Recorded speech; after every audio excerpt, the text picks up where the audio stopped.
Seja muito bem-vindo ao canal da Igreja CI em Blumenau. Agora você vai assistir uma palavra que pode transformar a sua vida.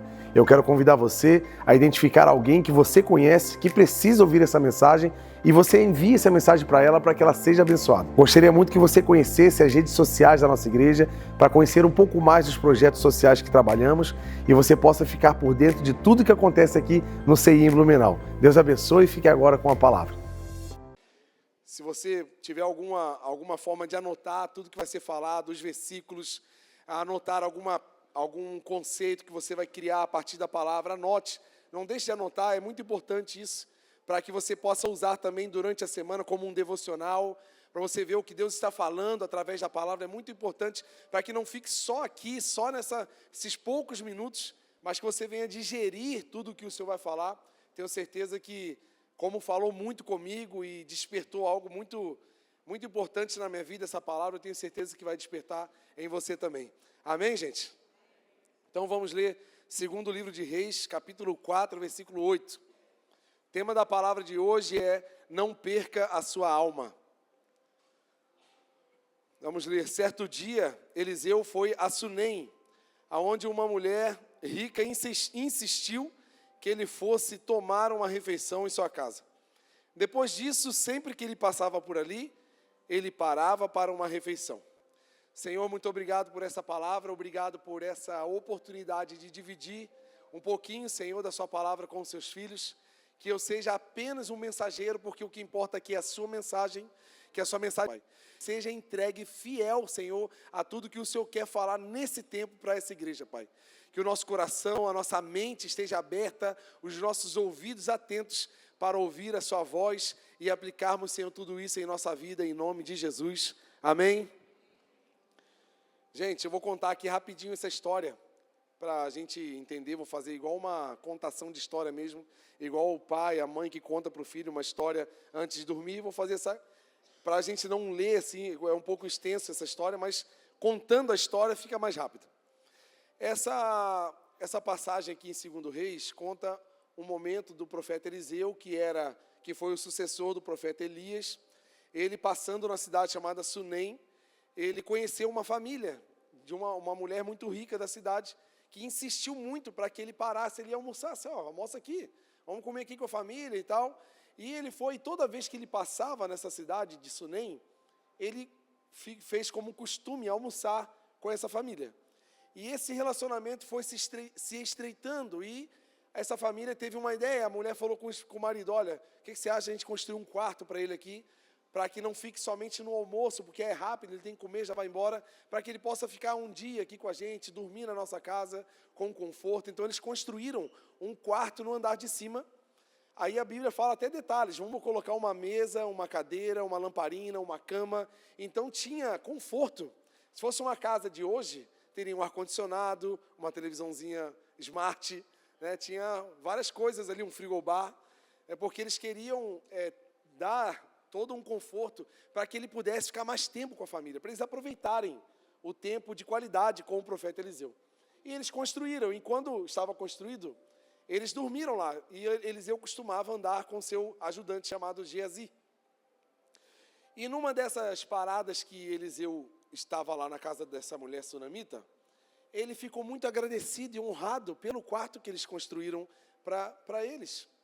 E ele falou para Geazi: Geazi, a gente podia agradecer essa mulher de alguma forma, retribuir esse favor que ela está fazendo para nós. A gente passa aqui em viagem, para aqui, dorme com tanto conforto, é um cuidado tão lindo. Então, vamos ver o que eles precisam, chama ela aí. E eles perguntaram: o que você quer? O que a gente poderia fazer por você? Será que eu não poderia falar sobre você com o rei, com o governador?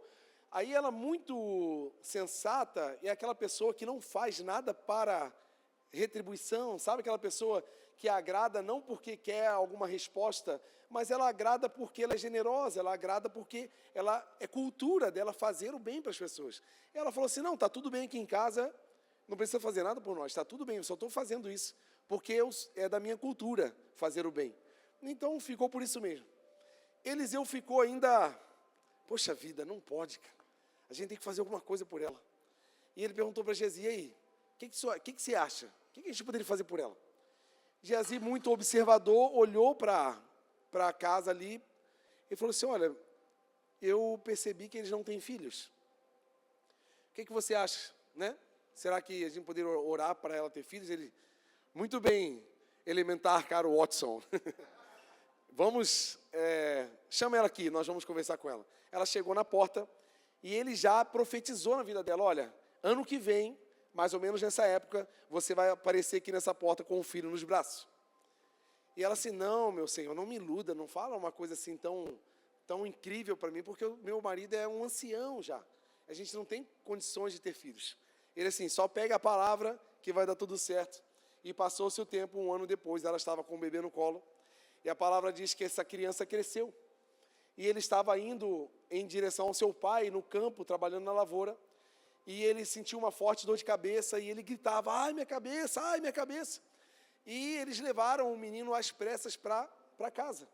E essa mãe, muito cuidadosa, levou o menino no colo e ficou cuidando dele a manhã inteira. E, infelizmente, esse menino morreu nos braços da mãe. E ela colocou o menino lá no quarto de Eliseu, na cama onde ele dormia, e pediu que o marido dela preparasse um animal para que ela levasse um servo junto. E ela foi até o Monte Carmelo, lá onde morava Eliseu, para trazer ele para orar pelo menino morto. E ela foi. Pegou a jumentinha e foi até lá. Quando ela chegou lá, ela chegou muito equilibrada, é muito lindo. Eu vou, quem sabe, se Deus me inspirar para outra palavra nessa passagem, é linda, tem muita coisa linda, o que aprender com ela. E ela chegou lá e o servo perguntou, o que está tudo bem? Ela disse, está tudo bem. Sabe aquela pessoa que não é mimimi, que qualquer coisa ela está desesperada, bota no... Lembra do Orkut que você botava assim, ó, me sentindo desprezado, me sentindo triste, né? Ela não tinha isso com ela, está tudo bem. Só que ele, com discernimento espiritual, olhou para ela, essa mulher está angustiada. Só que Deus não me falou o quê, mas fala o que está acontecendo. Ela disse, ó, meu Senhor, o filho que o Senhor profetizou na minha vida, ele morreu. E o que eu vou fazer agora? E ele mandou Geazi pegar o cajado, pegar a capa e ir correndo e encostar o cajado na cabeça do menino para ele ser curado. E ele não foi. Aí ela falou assim para ele, olha, Eliseu, eu só saio daqui se o Senhor ir comigo. Eu não vou sair daqui, porque eu sei que a cura, a solução está no Deus que você serve. Então ele, tá bom, então vamos. Então eles foram. Quando chegaram na casa, Geazi já estava descendo a casa. Ele falou para Eliseu, botei o cajado lá, fiz toda essa orientação. O menino nem reagiu, não deu certo. Interessante, né? Isso aqui dá um parêntese, né? Às vezes a gente fica buscando recursos materiais, né? Um cajado ali, ele me dá uma ideia de uma matéria, de coisas. E a gente acha que coisas resolvem a nossa vida. Não são coisas que vão resolver a sua vida, é Deus que resolve a nossa vida. Então foi Deus que estava na vida de Eliseu que trouxe. Então Eliseu falou assim, então tá bom, deixa eu subir lá. Ele entrou no quarto, fechou a porta. Começou a orar, e a Bíblia conta que ele deitou em cima do corpo do menino que já estava morto, gelado. Estava frio. E a Bíblia vai contar que o corpo dele começou a aquecer. Mas sem resposta ainda, mas começou a se aquecer. Ele levantou, começou a rodear a cama, e orando, buscando ao Senhor. Está vendo a insistência? Quem sabe você está orando e a coisa ainda que tu tem buscado ainda não aconteceu completamente, mas continue orando, porque o Senhor está escutando a sua oração. Então ele foi e deitou de novo no quadro. Olha a perseverança de Eliseu. Ele deitou de novo. Quando ele deitou de novo em cima do corpo do menino, o menino espirrou 7 vezes, e gritou e abriu os olhos, e voltou à vida. E Eliseu desceu a casa, entregou ele na mão da sua mãe, olha, está aqui o seu filho, glorifica o nome do Senhor Jesus. Você pode aplaudir o Senhor por essa história tão linda?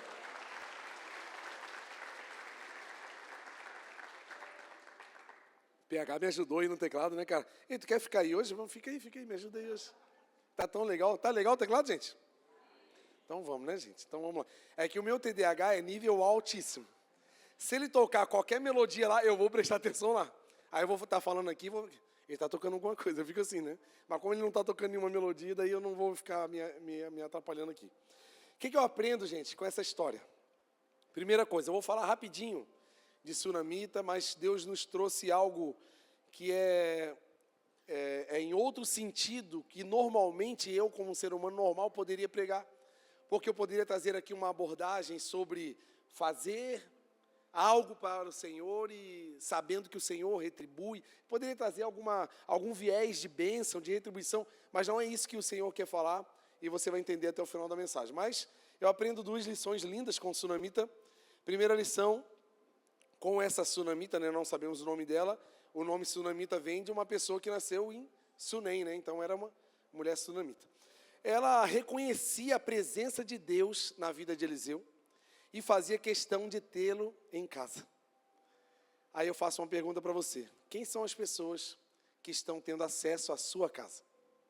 Quando a palavra diz sobre casa, não está falando de tijolos, telhados. Está falando de intimidade. A minha mãe sempre me ensinou uma coisa que eu levo para o resto da vida. Eu tive muita dificuldade com isso, porque eu, como um bom sanguíneo, o sanguíneo ele é muito apaixonado, né? Então ele conhece uma pessoa hoje, já está grudado, já quer almoçar junto, já quer. O sanguíneo assim, ele não vê nada, ele é apaixonado. E eu me frustrei muito com o tempo, porque a minha mãe sempre me ensinou isso aqui, ó. Ela falava assim, olha, você vai ter muitos colegas, porém poucos amigos. Então não tem problema a gente se relacionar com todo mundo. Até porque a igreja, por algum período, ela tentou separar a gente do mundo de uma forma muito abrupta. Tipo assim, ó, nós somos crentes agora, então bota aqui uma barreira, você não pode falar com ninguém, você é santo, você não pode conversar, você não pode falar. Não. Se você e eu não tivermos contato com o mundo, quem vai levar a salvação para o mundo? Nós temos que ter contato direto, nós temos que ter pessoas que não conhecem Jesus, para justamente eu e você sermos essa ponte entre essas pessoas que não conhecem o Evangelho e nós, e Deus. E nós seremos essa ponte. Mas nós temos que cuidar com quem entra na nossa intimidade. Essa mulher aqui, ela tinha uma característica que nós precisamos ter. Um nome que se chama discernimento. O discernimento, ele é uma capacidade de separar o que é bom e o que é ruim. Então nós temos que, de uma vez por todas, saber com quem nós vamos andar e com quem nós não devemos mais andar. Porque senão essas pessoas que estão nos puxando para trás, estão atrapalhando o nosso avanço pessoal, sentimental, espiritual, ministerial, porque não devem andar com a gente. E está tudo bem, então a gente não vai deixar nós não vamos nos tornar inimigos, nós não vamos nos tornar pessoas fanáticas, porém pessoas sensatas, pessoas que sabem até onde deve ir. Sabe por quê, gente? Tem gente que senta numa mesa com ela, é só falar de alguém, é só falar dos outros, é só comentário, é só isso, é só aquilo. Não fala de ideias, não fala de Deus, não fala de crescimento, não fala de coisa boa. Então, por que eu estou colocando pessoas assim no meu lugar de intimidade? Então, assim, ó, a mulher insistiu que Eliseu fosse. O insistir aqui me dá uma ideia de investimento. Até porque pagar um almoço para alguém, né? Olha para alguém que está lá e fala assim, ó, um dia eu vou pagar um almoço para você, tá? Talvez não está tão próximo assim, né? Mas um dia eu vou pagar um almoço para você, né? Eu não estou na semana do pagamento, mas na semana do pagamento eu te chamo. Porque a comunhão depende de investimento. Sabe assim, aquela pessoa que você investe para ela estar perto de você? Nós temos que ter esse movimento de olhar pessoas que carregam Deus e falar assim, cara, eu pago uma coxinha com refri para você estar comigo. Um caldo de cana e um pastel de queijo, ô glória. Né? Porque a gente tem que investir em relacionamentos bons. E às vezes a gente está investindo em relacionamento tranqueira, cara. Ó, um povo tranqueira andando comigo assim, só me atrapalhando. A gente tem que, ela investiu, olha, almoça aqui em casa. Vai comer, profeta deve comer, porque crente come, né, gente? Aí vem um profeta, mas o ajudante, meu Deus do céu. Aí era aquela briga, né? Pedreiro, né? Pedreiro nível hard. Essa é o... Não vou chamar o Denis para comer lá em casa, não. Vai dar prejuízo lá. Não, vou chamar assim, que tu é fera. Temos que investir na intimidade, né, cara? Com gente boa, a gente tem que investir. E ela investiu até num quarto, gente. Sabe por quê? Nós temos que fazer força para ter pessoas de bem na nossa intimidade. Porque se a gente não fizer, os tranqueiras colam na gente. É igual ostra na pedra. É terrível, gente. E por que tudo isso, gente? A gente tem que fazer força. Porque Talvez as pessoas que estão perto de nós não estão deixando, nós temos algumas atitudes na vida que vão fazer a gente crescer. Porque tem gente que está perto da gente, que só está andando com a gente porque a gente está no mesmo nível. Se a gente subir de nível, a pessoa já... ela não aceita você ser melhor do que essa pessoa. E está aqui o segundo aprendizado. Por quê? Por que tudo isso? Porque a família estava tendo estava atendendo Eliseu com muita dedicação e quiseram ali estreitar o relacionamento. O que eu aprendo com isso? Vão ter escolhas que eu e você vamos precisar fazer daqui para frente, que vão demandar mais sacrifício na profissão, na sua empresa, no seu casamento. Não, cara, eu não vou poder ir no rolezinho aí com os amigos porque eu vou cuidar da minha esposa e dos meus filhos. Aí seu amigo fala assim, vai lá, bobão. Não, bobão é você, eu vou cuidar da minha família. Então vão ter atitudes que nós vamos ter que tomar, que as pessoas em volta vão nos criticar. Você talvez vai ter uma postura melhor, mais profissional no seu trabalho, as pessoas vão chamar você de puxa-saco. Vai lá puxa-saco. O que tu quer? Tu quer aumento? Tu quer promoção? Não, eu só quero viver uma vida excelente e glorificar o nome do Senhor aqui dentro dessa empresa. Então vai ter posturas que nós vamos tomar, escolhas, prioridades, cara, que a gente vai ter que suportar as críticas, ou então se separar dessas pessoas que não estão preparadas para ver esse tipo de escolha que você vai tomar. Não, dá licença que agora eu vou começar a ler mais a Bíblia. Vai lá, santão. Sempre vai ter alguém que vai te criticar de alguma forma. E um conselho que veio assim ao meu coração já de manhã, eu trago agora à noite também. Aos casados aí, às famílias, não sejam críticos uns dos outros por causa das escolhas sacrificiais. Porque às vezes o marido quer tomar uma postura mais séria, uma postura mais posicionada, desde alimentação, exercício, cuidado com as coisas de Deus. Aí a mulher não aceita, não entende, reclama, é a pedra no sapato daquele homem que quer se posicionar. Ou então o contrário, a mulher quer tomar uma posição mais séria, mais excelente diante do Senhor, diante da sociedade, e o marido é aquele atraso de vida. Não, vocês dois, gente, um casal unido é a maior força da terra.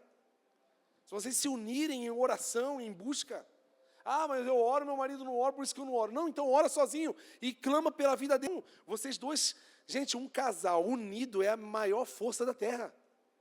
Se vocês se unirem em oração, em busca, mas eu oro, meu marido não ora, por isso que eu não oro. Não, então ora sozinho e clama pela vida dele. Você vai ver, esse seu marido vai ajoelhar do seu lado orando com você. Oração, sem assim, sabe, não precisa. Porque senão vocês não vão crescer. Estão entendendo, gente? Amém? Então aqui, só um almoço estava sendo pouco, né? Poxa, é tão rápido, o profeta passa aqui, é tão gostoso conversar com ele. Eu preciso de mais. Sabe por quê, gente? Tudo no Senhor não tem fim. Quanto mais você conhece, mais você tem para conhecer. Quanto mais você descobre e desfruta, mais tem para desfrutar. Porque o Senhor, Ele não é nem infinito, o Senhor é eterno. Não tem começo e também não tem fim. Ele é uma dimensão além da nossa. Então, quanto mais você conhecer do Senhor, você vai falar assim, meu Deus, eu não conheço nada, eu quero conhecer mais. Então, essa pequena atitude, então comece com pequenas atitudes. Eu não consigo orar, eu não consigo ler a palavra. Começa com um versículo. Você não demora 2 segundos para ler um versículo. Começa com um versículo. Um versículo. Você vai ver que dentro de você vai começar a gerar uma fonte que vai trazer sede para a sua alma. E você vai querer ler 2. Daqui a pouco você vai começar a disciplinar o seu horário. E você vai precisar de 3 versículos. Quando você vai ver, você vai estar lendo um capítulo por dia. Quando você vê, você vai estar envolvido com a palavra e mergulhado na palavra. Mas comece pequeno.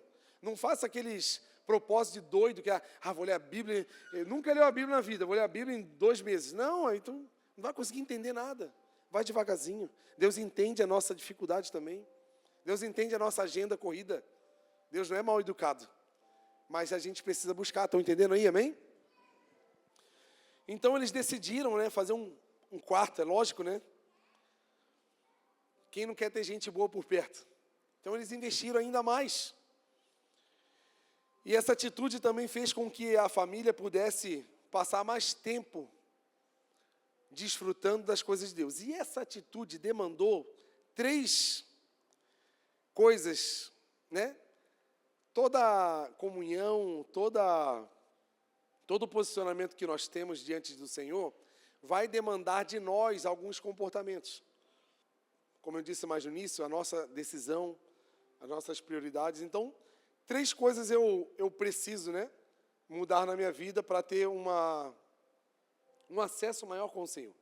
Primeira coisa que eu vejo na vida da sunamita, para fazer o almoço, para construir um quarto, ela definiu prioridades. Você pode repetir a palavra prioridade no 3? 1, 2, 3. Prioridade. Prioridade é uma palavra que aparece desde a vida do Joãozinho ali, de 6 anos de idade, 7 anos. O Joãozinho, olha aqui para mim, Joãozinho. Tu gosta de jogar videogame, Joãozinho? Gosta, é legal, né? Tu queria estar lá no parquinho agora brincando? Ia ser top, né? Ah, tá vendo? Por quê? As prioridades dele são diferentes da nossa. E ele não está errado em querer ir para o parquinho, porque ele é uma criança. Mas o que está acontecendo com muitos de nós adultos? Estamos tendo prioridade de criança, de adolescentes. Nós somos pais de família, mães, maridos, esposas, mas com uma cabeça de adolescente, uma cabeça de solteiro. A gente não amadureceu, não entrou na idade que eu estou hoje. E a gente precisa estabelecer prioridades. As prioridades sempre vão existir na nossa vida, desde criança. A prioridade de uma criança é uma, a prioridade de um adulto é outra. E ela estabeleceu prioridade. Quem sabe o dinheiro que ela investiu no quarto, quanto custaria um quarto hoje? Me ajuda, Denis. Um quarto completo. A Bíblia fala assim, ó, que ela fez um quarto, botou mesa, cadeira, lamparina e cama. Hoje seria o quê? Um ar-condicionado, frigobar, uma cama box assim, top, tá, um guarda-roupa. Bota aí uns 10 mil. 25. Oh, você tá careiro, né, Denis? Tu tá perdendo moral aqui, a galera vai te contratar, cara, fazendo propaganda. Brincadeira. Bota mais baixo, 15 mil. É uma grana, cara. Eu não teria condição hoje de construir um quarto para receber um profeta na minha casa. Só que essa mulher, como diz aqui, ela tinha recursos. Mas ela teve prioridades. Ela poderia usar esse dinheiro do quarto para levar a família para Disney. Ela poderia fazer uma viagem para Gramado. Poderia fazer a festa de 15 anos da sobrinha, porque elas não tinham filhos. Poderia fazer 500 coisas, trocar o carro, trocar a geladeira. Mas ela definiu prioridade. E isso fala muito sobre o que nós temos e o que nós entendemos de quem é Deus para nós. Porque às vezes as nossas prioridades estão sendo nós mesmos. O que eu estou gastando os meus dias? Vamos ler aqui o que Jesus falou sobre prioridade. Abre lá Mateus 6:33.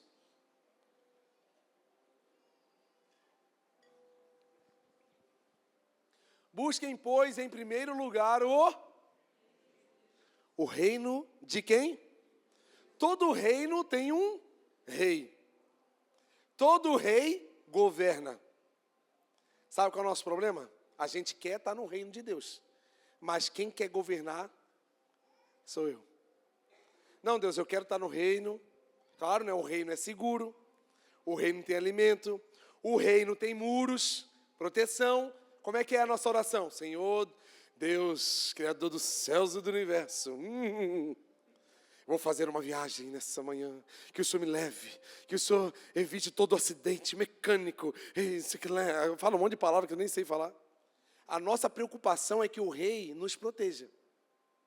Protege minha família, protege meus filhos, protege não sei o quê. A gente quer a proteção do reino, mas a gente não quer servir o reino, porque quem está governando o reino sou eu. Eu só estou querendo usufruir das coisas boas desse reino. Mas eu esqueço que o reino tem um rei. E quando se fala de rei, se fala de prioridades. Busque em primeiro lugar o reino do rei. Talvez eu estou só buscando o reino, mas eu não estou buscando o rei. Está aqui. E a sua justiça, e todas essas coisas serão acrescentadas em vocês. Sabe o que acontece, gente? Se eu e você de fato estivermos no reino, não faltará alimento para a nossa mesa. Não faltará cuidado para a nossa família.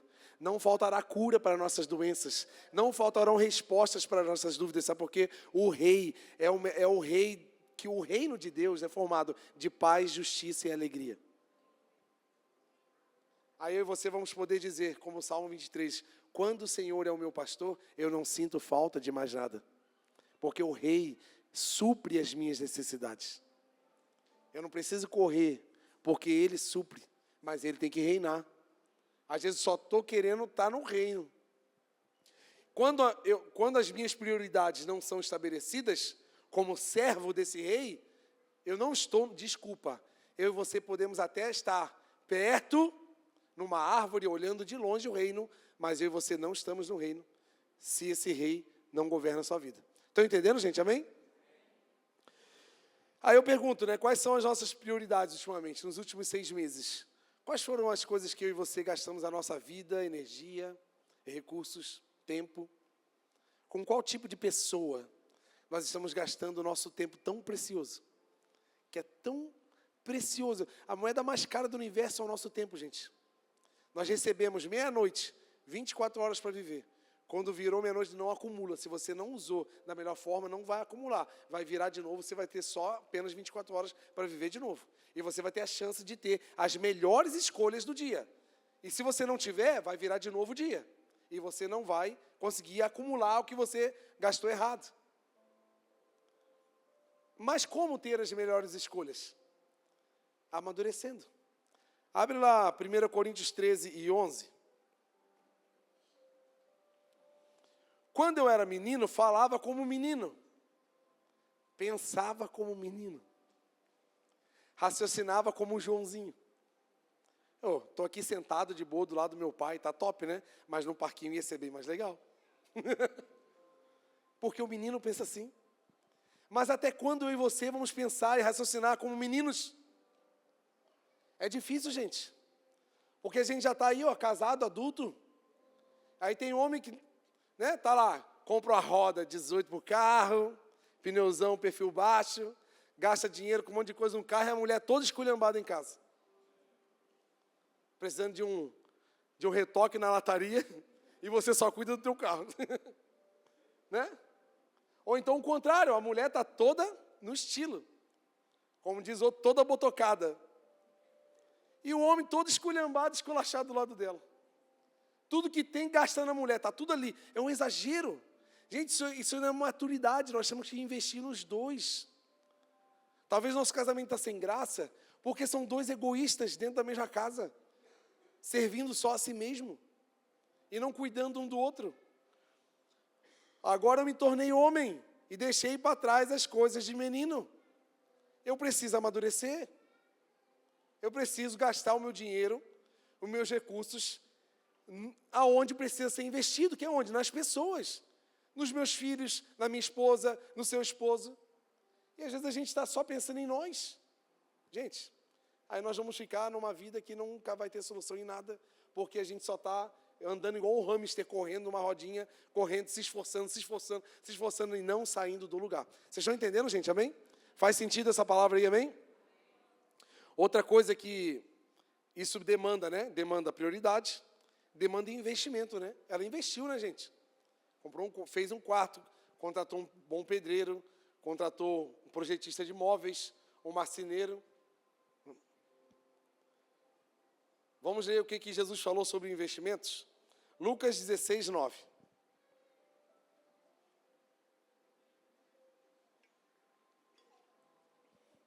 Por isso eu lhes digo, usem a riqueza deste mundo ímpio para ganhar amigos, de forma que quando ela acabar, estes os recebam nas moradas eternas. Jesus está falando assim, cara, gasta dinheiro com pessoas. Invista em pessoas. Quais são as suas... Vamos voltar. Quais são as suas prioridades? Às vezes você vai lá no seu trabalho, não, deixa que eu pago o almoço aí, tira a onda. Mas tu chega um domingo, na hora de levar tua esposa, o teu filho para comer fora, vamos fazer comida aí, vamos. Gente, eu não aguento mais lavar louça lá em casa. Sou eu que lavo. E eu já profetizei várias vezes na minha... Eu vou lavando e vou profetizando. Jesus, eu profetizo uma máquina lavar louça aqui na minha cozinha, porque eu não aguento mais lavar louça. Porque eu não sei cozinhar nada, gente. Eu tenho medo até de assar uma pizza. Se deixar uma pizza, eu queimo. Uma vez, faz muito tempo, aquele deve estar lá para dentro. Uma vez aquele ligou para mim e falou assim, amor, liga o forno aí, para deixar ele esquentando, porque eu vou chegar a fazer um bolinho. Quem esteve ontem no encontro de casais, aquele fez uma cuca de farofa que estava assim, ó, estava um arraso. E eu totalmente inocente, assim, ó, fora. Fui lá, liguei, né? Liguei, fui embora. Fui fazer minhas coisas. Aí ela chegou e deu um grito, amor, meu Deus do céu. Falei, o quê, amor? Olha aqui o forno. Tinha um monte de plástico, estava tudo derretendo assim, cara. Meu Deus, pensa numa briga, umas 2 semanas de briga lá em casa. Alguém não é a minha área, mas é o que eu posso fazer, eu faço. Eu lavo louça, eu vou para louça, né? Louça, arrumação, deixa comigo. E a gente tem que entender que a gente precisa investir. Qual é a minha prioridade? Cara, é minha esposa, é os meus filhos. E às vezes a gente paga almoço para amigo, sai, paga, não sei o que lá, e não tem o prazer de levar a família, a sua mulher, para descansar um pouco. Vamos dar uma passeada, vamos fazer um lanche fora, ou então trazer alguma, sabe assim, dar um descanso. A gente não investe, cara. A gente precisa investir. Na hora que tu vê teu esposo lavando o carro lá, vai junto. Pensou, a mulherada tá tudo assim, ó. Fala a Deus, agora é hora de tu escutar também. Vai lavar o carro com teu esposo, passar um pretinho no pneu para você ver, e detona tudo as unhas da gente, né? Mas hoje tem uma forma nova que a gente passa o pretinho com um pincelzinho assim, nem suja a unha da gente. MD, ó, MD aí, ó. Gente, a gente precisa investir em quem está do lado. Fala, vê aí, tua esposa, eu vou começar a investir em você agora. Beleza? Fala aí pro teu esposo, aí pra tua esposa. Eu sou o seu maior investidor. Está aqui o seu empresário. Fala assim. É assim, gente. A gente precisa investir nos nossos filhos. A gente precisa investir. Primeira coisa, prioridade. Segunda, investimento. Terceira coisa, gente, esforço. Você pode repetir essa palavra no 3, esforço? 1, 2, 3. A gente precisa se esforçar, gente. Olha o que Jesus falou. Mateus 11, 12. Eu vou ler a versão daqui da igreja, mas eu vou ler a minha versão também, tá? Mateus 11 e 12. Abre lá para a igreja ler junto.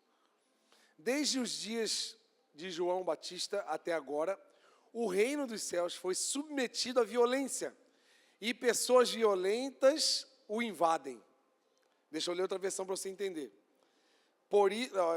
11, 12. Desde os dias de João Batista até agora, o reino dos céus é tomado à força, e os que usam de força se apoderam dele.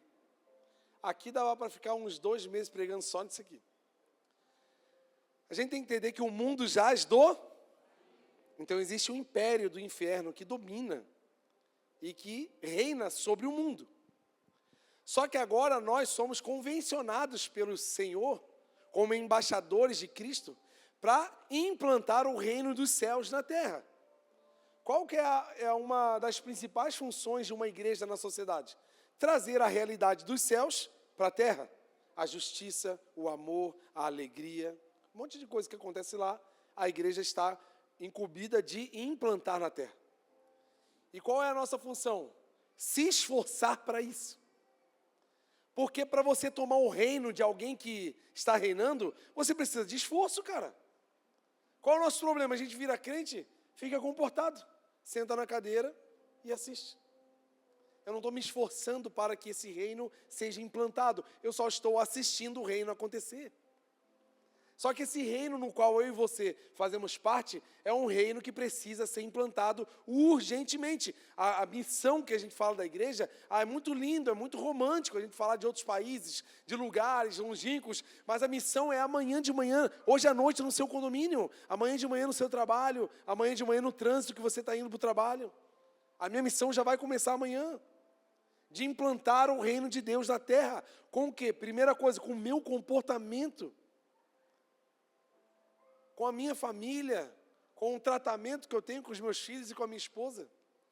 Tudo isso já vai gerar um movimento de implantação do reino de Deus. E às vezes a gente fala missão só uma pregação, uma banda tocando na praça, em algum lugar. Não.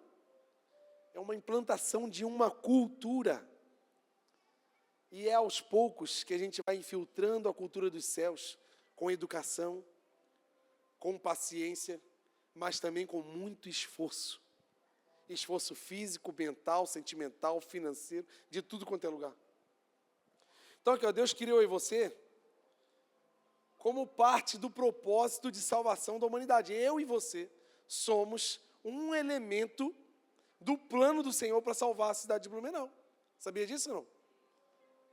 Talvez você não sabia, mas agora tu sabe. Quando eu sei de algo assim, sobe sobre mim um peso de responsabilidade. Que não é sobre um pastor, mas sobre uma pessoa escolhida por Deus. Uma pessoa que já foi alcançada pelo Evangelho. E agora ela precisa se esforçar para que outras possam desfrutar de tudo aquilo que você e eu desfrutamos. Esse lugar aqui, gente, era um bailão. Conhecido como risca-faca, o Enigmas. Era um enigma vir para cá. Você não sabia se ia voltar vivo ou morto. Era um enigma. O tiro comia aqui. Galera pulando da janela lá fora, assim, ó. Eu já escutei cada história aqui. E agora, por causa do esforço de um povo, nós conseguimos fechar essa casa aqui e abrir uma igreja para a glória do Senhor. E nós pagamos por isso. É um pouquinho de cada um de nós, que esse lugar que era um lugar de destruição, agora é um lugar de restauração de famílias. Tem gente aqui, ó, membro nosso, que a primeira vez que usou droga na vida e ficou viciado, foi numa festa nessa casa aqui. E hoje ele trabalha na recepção dessa igreja. Dá para aplaudir o Senhor Jesus depois disso?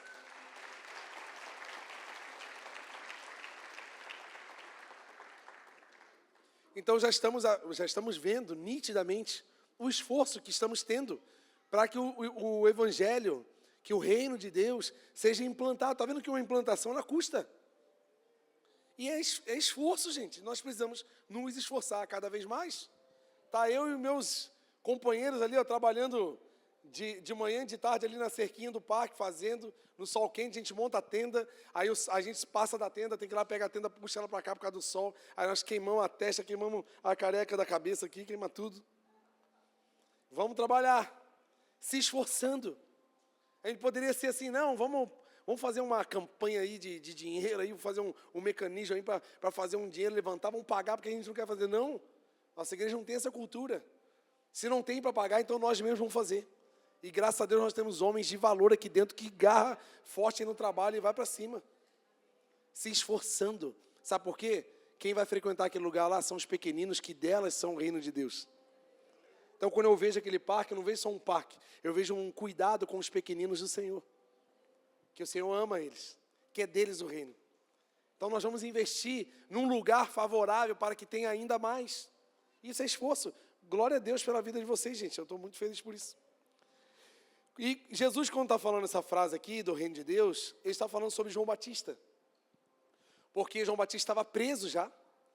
E ele ficou sabendo do movimento que Jesus estava causando. Ele pediu para o servo, ó, vai lá ver se esse aí é mesmo Jesus, que eu estou profetizando já há meses.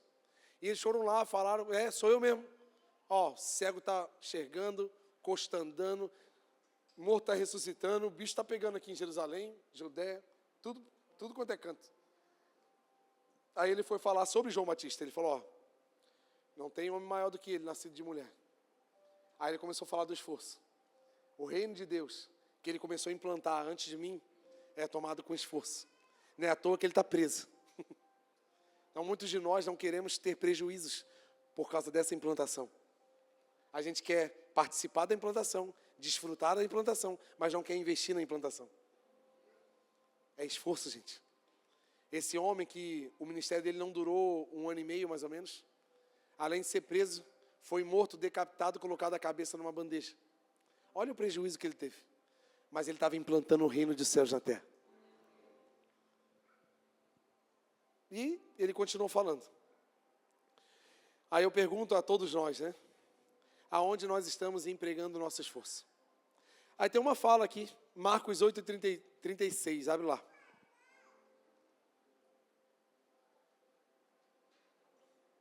A palavra, gente, parece que a gente está fugindo da história da mulher, né? Mas tem todo sentido. E aqui tem uma fala na Bíblia que diz assim, ó, pois o que adianta o homem ganhar o mundo inteiro e perder a sua vida? Em outras versões, como a minha aqui, fala assim, o que adianta o homem ganhar o mundo inteiro e perder a sua alma. Quando falamos de alma, estamos falando do centro dos nossos desejos, emoções, do nosso prazer, da nossa percepção, do que a gente sente, do que a gente quer, de como a gente se realiza. E quando Jesus está falando aqui, o que adianta o homem ganhar o mundo inteiro, essa palavra mundo, ela tem várias dimensões, várias aplicações. E as três principais, se não as três principais conotações dessa palavra mundo, tá aqui, ó. Quando Jesus fala de mundo, ele cita três dimensões, tá? Primeiro, o mundo como criação. O mundo. E criou Deus os céus e a terra, o mundo. A natureza, a criação de Deus. Tem uma segunda aqui, o mundo como sociedade, como humanidade. João falou, né? E Deus amou o mundo de tal maneira que entregou seu filho. Ele não está falando das árvores. A árvore precisa ser salva para o céu. Ele não está falando a capivara, Judite aceita Jesus para ir para o céu. Não, esse mundo que João está falando é eu e você. É o rico, é o pobre, é o pequeno, é o grande. É o que vai, o que não vai, o que anda, o que não anda. É o vô, a avó, a mãe, o pai, o filho. É o mundo. E outra aplicação de mundo aqui nessa palavra, de ganhar o mundo inteiro, é o nosso mundo. O mundo que nos rodeia particularmente. O mundo das nossas aspirações. O mundo dos nossos desejos. Que é o sistema que nos motiva a querer algo. Esse mundo. É o mundo que você vive, o seu mundo, o meu mundo. Talvez o seu mundo é a tua profissão. E você está rodeado dessa agenda dentro da sua profissão. Esse é o seu mundo. Tem uns que estão na metalurgia, outros estão na construção civil, outros estão na área têxtil, outros na área alimentícia. É o seu mundo. E esse mundo, gente, ele é regido por três principais leis. Esse mundo das nossas conquistas. É porque você estudou, você buscou um curso, uma qualificação, uma faculdade, ou a sua experiência na empresa que você trabalha, na profissão. Esse é o seu mundo. É onde você busca as suas conquistas. Só que esse mundo, ele tem três leis que a gente precisa cuidar. Primeira lei, preciso chegar nos resultados, independente dos meios. Quem aqui já viu pessoas puxar o tapete de outras empresas, fazer maldades, para você conseguir conquistar cargos elevados? Quantas pessoas já viram alguém fazer confusão com alguém para ter prejuízos e a pessoa se dá bem? Não importa o meio, o que importa é onde eu quero chegar. Independente de quem eu vou machucar, independente de quem eu vou ferir, eu estou pensando no resultado e não no meio. E é o que o mundo também prega. Não importa o que você faça, o que importa é ser feliz. E o mundo prega isso. E quantas pessoas estão buscando uma felicidade que está deixando elas cada vez mais vazias, porque a felicidade é algo real. O reino de Deus é formado por paz, justiça e alegria. Então não é errado buscar alegria. O dinheiro não traz alegria. Traz sim. Eu não sei qual o nível de alegria que muito dinheiro dá, porque eu nunca tive muito dinheiro para saber o nível de alegria que esse muito dinheiro daria, né? Mas ele traz. Eu não posso servi-lo, mas ele traz. E às vezes, para eu ter essa alegria, que é algo bom, eu burlo princípios, eu pulo etapas. Às vezes, para eu ter o prazer de ter uma pessoa do meu lado, uma companheira, um companheiro, ao invés de eu respeitar as etapas, respeitar os princípios da Bíblia, eu conheço hoje, amanhã já estou na cama com essa pessoa. Já estou tendo uma intimidade, pulando toda a etapa de um casamento que o Senhor qualifica como santo. Uma hora tão santa que é a hora do leito, eu já estou burlando todos os sistemas, todas as etapas, para chegar num lugar que é nosso. Deus permitiu isso a nós. Mas como eu não me importo com os meios, eu só quero o fim. Eu chego no fim. mas com os meios burlados. E é isso que nos corrompe, faz a gente se vender a preço do prazer. Outra lei que esse mundo exige de nós é a objetividade sem sensibilidade. As pessoas e as coisas são apenas objetos, nós nos tornamos insensíveis. Quantas pessoas estão trabalhando tanto para buscar bens, coisas, colocação social, e estão insensíveis para parar meia hora para conversar com o filho. Chegaram num patamar financeiro extraordinário, mas ele olha para um lado e para o outro, está sozinho, a família ficou para trás. Perdeu a esposa, perdeu os filhos, a preço de algo que deveria ser bom. Mas ele se tornou insensível por causa da lei desse mundo que rege sobre nós. O racionalismo toma conta de nós e nós vamos viver cada vez mais insensíveis. Insensíveis a coisas simples como ouvir a voz de Deus. Às vezes a gente está trabalhando tanto e se tornando tão poderoso financeiramente, que a gente não escuta mais a voz de Deus porque a gente se acha competente o bastante, porque nós temos um mérito de onde chegamos. Então, se eu cheguei é porque eu sei, se eu cheguei é porque eu tenho esforço, eu corri atrás disso, então a voz de Deus é algo que ele não sabe, eu sei. A gente começa a se tornar insensível. É um perigo, é uma lei desse mundo. E a terceira lei é que tudo e qualquer coisa que for contra mim, eu descarto. Porque eu sou poderoso. Eu conquistei o mundo no qual eu idealizei. Eu estou falando, gente, em qualquer área da vida. Eu estou falando até ministerial. Quantos pastores, cantores, músicos estudaram, se prepararam, se esforçaram para estar onde estão. E agora que chegaram aonde estão, se tornaram insensíveis à voz de Deus. E estão apenas num patamar onde sonhou chegar e para ele não precisa de mais nada, não aprende com ninguém. Qualquer coisa que diz contra ele está errado. Olha o que aconteceu com o rei Uzias. Poderoso, milionário, bem-sucedido, expandido o seu reino, ele não tinha mais o que fazer. Não tinha mais o que fazer. O que eu vou fazer? Eu já fiz tudo, eu tenho dinheiro, tenho acesso a tudo. Sabe o que eu vou fazer? Ele olhou para o templo, vou queimar incenso. Não faz isso. Não, por que eu não posso? Tu sabe com quem está falando? A gente começa a se validar pelo que a gente conquistou, pelo mundo que eu conquistei. E Uzias foi lá, queimou o sacerdote. Não faz isso, Uzias. Por que eu não posso? Eu sou o cara. Eu conquistei, eu tenho a casa que eu sempre sonhei, eu tenho um carro que eu quero, eu posso fazer o que eu quiser, posso ir para o restaurante que eu quiser, posso comprar roupa que eu quiser. Por que eu não posso fazer o que eu quero? Eu trabalho, não faço nada de errado, não estou matando ninguém, não estou sequestrando ninguém, só estou fazendo o que eu quero. Mas dependendo do nível de vida que temos com Deus, não é sobre o que é pecado e o que não é pecado, é sobre o que convém e o que não convém. Tem coisas que nós não vamos fazer, não é porque é pecado, é porque não convém para mim. Essa questão de pecado e não pecado ficou lá atrás. Meu nível de intimidade com o Senhor é maior do que isso. Não rege só essa proibição, rege sobre o que convém, sobre quem eu sou em Deus.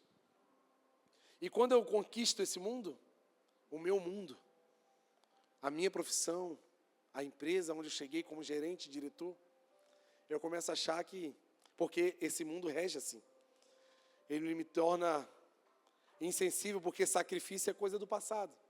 Sacrifício ao Senhor, não. Por que orar mais? Porque quando eu não tinha nada, eu orava, fazia campanha, vinha na oração, fazia vigília, fazia jejum. Agora que eu estou onde eu estou, para que orar? Para que buscar o Senhor? Para que ler a Bíblia? Eu já estou confortável. Já conquistei o mundo que eu queria. Muitas vontades, as minhas vontades, precisam ser supridas a qualquer custo. Só que aqueles que estão em Cristo, eles não suprem a sua e a minha vontade, a gente supre a vontade de Deus. O que me alimenta e o que te alimenta não são as nossas vontades, sim fazer a vontade do Pai.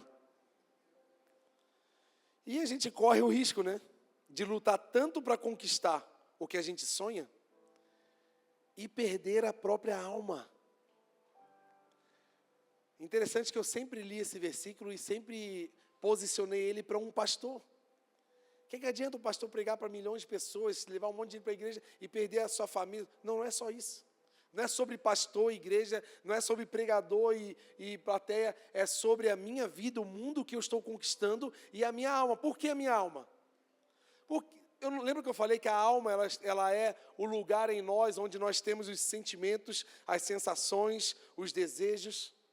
Interessante que Salmos fala, né? A minha alma anseia por ti, pela sua presença. Só que o que acontece com a gente? A gente está ocupando tanto a nossa agenda com o mundo que a gente está tentando conquistar, que a nossa alma não sente mais nada.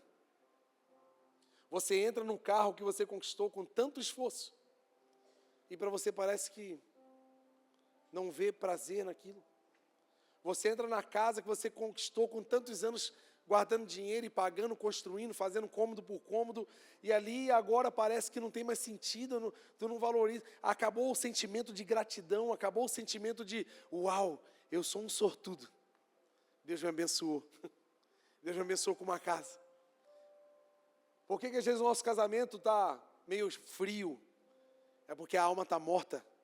Você olha para a pessoa do teu lado e você só reclama. Você só olha para as coisas ruins. Mas tu não lembra que se não fosse essa pessoa do teu lado, você não seria quem você é hoje. Então acaba a gratidão, acaba o sentimento de sabe assim, ó, meu Deus, se não fosse essa pessoa do meu lado, eu não seria quem eu sou. Porque a alma morreu. A gente se ocupou, a gente se gastou, se esforçou tanto para ganhar um mundo que a gente idealizou e a nossa alma ficou perdida no meio do caminho. A minha oração hoje no louvor de manhã e agora à noite era essa. Deus, não deixa a minha alma morrer. Porque a gente tem trabalhado bastante. Normal. Mas que esse ritmo de trabalho não venha fazer eu perder os meus sentimentos. Da alegria de eu entrar na casa do Senhor e sentir a sua presença. Sabe? A alegria de vir aqui, poxa, eu vou adorar o meu Senhor e o meu Salvador, eu vou entregar o maior louvor que eu puder nessa noite, eu não sei se amanhã eu estou vivo, então já que hoje eu estou vivo, eu vou fazer tudo o que eu puder para o Senhor, eu vou servir as pessoas, eu vou servir a minha família, viver como se fosse o último dia da vida. Quem não está vivendo mais isso, é porque a alma está morta. A gente conquistou tudo que a gente queria, se gastou, se decepcionou com um monte de gente, se tornou pessoas frias, insensíveis a olhar para um filho. Hoje de manhã, a Ana nunca acorda de manhã domingo, né, cedinho. Aí hoje ela acordou meio chateadinha, assim, chorando, estava com sono, lógico. E eu levei ela lá para fora e escutei um tucano. Falei, olha, Aninho, tem um tucano aqui perto. Aí a gente foi lá para fora. Vamos procurar. Aí Deus deu a sorte, a graça, da gente achar ele no meio das árvores. E aquilo acalmou ela. Isso é uma alma sentindo, gente. Olhando para coisas simples e falando, meu Deus, obrigado por me proporcionar essa visão da natureza. E ele voou, passou em cima de nós assim, olha que lindo. E a Ana se acalmou, eu me acalmei, todo mundo se acalmou. E Deus estava me mostrando assim, ó, isso é uma alma viva, que sente, que se alegra. Se alegra com o quê? Com coisas simples. Com coisas que dinheiro não compra. Eu podia pagar o dinheiro que for, eu não ia ver um tucano voando em cima de mim assim, tão espontâneo. Eu podia pagar o dinheiro que fosse para ter filhos saudáveis, dinheiro não compra saúde. Podia ter o dinheiro que fosse para ter um casamento incrível, uma família de capa de revista. Só ilusão. Mas ao invés de eu olhar para a minha vida e começar a sentir com a minha alma a gratidão de tudo que eu tenho, tudo que eu vivo, tudo que eu já desfruto. E quando eu vejo isso e agradeço e percebo, meu Deus, se não fosse Deus para me dar um emprego amanhã de manhã, eu vou acordar cedo e vou parar de reclamar que eu estou cansado, eu vou pegar o carro, vou pegar o Uber, vou pegar o ônibus, louvando ao Senhor e agradecendo, porque Ele está cuidando de mim. Por isso, eu estou vivo. Eu vou chegar na empresa, eu vou parar de reclamar da empresa, do salário, do chefe, do chão, da mesa, do computador, da máquina. Eu vou falar assim, Deus, obrigado, porque eu tenho uma máquina para trabalhar, eu tenho uma mesa para trabalhar, eu tenho um chefe, eu tenho um patrão, eu tenho um emprego. Isso tudo foi o Senhor que me deu. Isso são sinais de uma alma viva, porque ela sente. Quem sabe eu e você estamos nos tornando insensíveis. Sabe um grande sinal de uma alma perdida? Ingratidão. Está buscando o que não tem e não agradecendo pelo que tem. Porque você sempre está insatisfeito. Você tem um carro, mas tu não queria aquele modelo, tu queria outro. Tu está morando numa casa, mas tu não queria uma casa com 2 cômodos, tu queria uma casa com 4 cômodos. Tu mora num apartamento, mas esse não tem academia, você queria um que tivesse academia. Então você sempre vai estar insatisfeito. A insatisfação é um sentimento por algo que não existe. E a gratidão é honrar aquilo que se tem. E uma alma viva, ela sente, porque ela anseia pela presença do Senhor. Ela não anseia por coisas. Ela não anseia por uma sombra e água fresca. Ela não anseia por um parque, ela não anseia por um lugar seguro. Ela anseia pela presença daquilo que tudo pode, daquele que tem todas as coisas, do Senhor que quando Ele é o meu pastor, eu não sinto falta de mais nada, porque Ele supre toda a minha necessidade.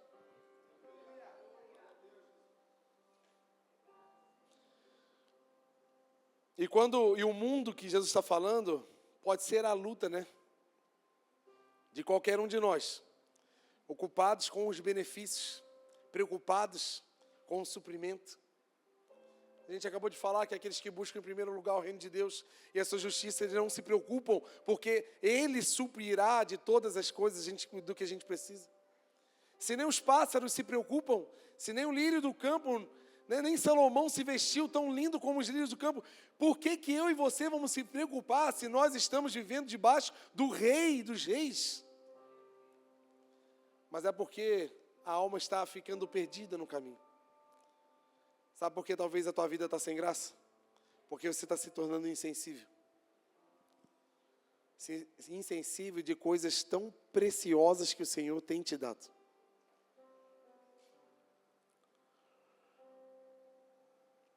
Essa mulher, voltando lá na história, ela foi sensível. Apesar de ter tantos recursos, apesar de ter uma vida ok, sem dificuldade financeira, ela poderia ter preparado uma mesa, um almoço para o governador, para pessoas importantes do nível social que ela vivia, mas não, ela foi procurar um profeta que morava lá no Monte Carmelo. Um homem simples de aparência, mas cheio de Deus. Porque ela tinha uma alma que sentia a presença de Deus. Na hora da gente voltar para esse lugar, gente. Voltar para esse lugar da simplicidade. Voltar para esse lugar da gratidão por coisas que aos olhos humanos são pequenas, mas aos olhos de Deus são preciosas. Eu e você somos pequenos, mas somos preciosos. Olhar para a nossa casa, olhar para os lugares que a gente frequenta, para a nossa igreja, para a estrutura que Deus tem nos dado. Olhar para o trabalho que a gente tem.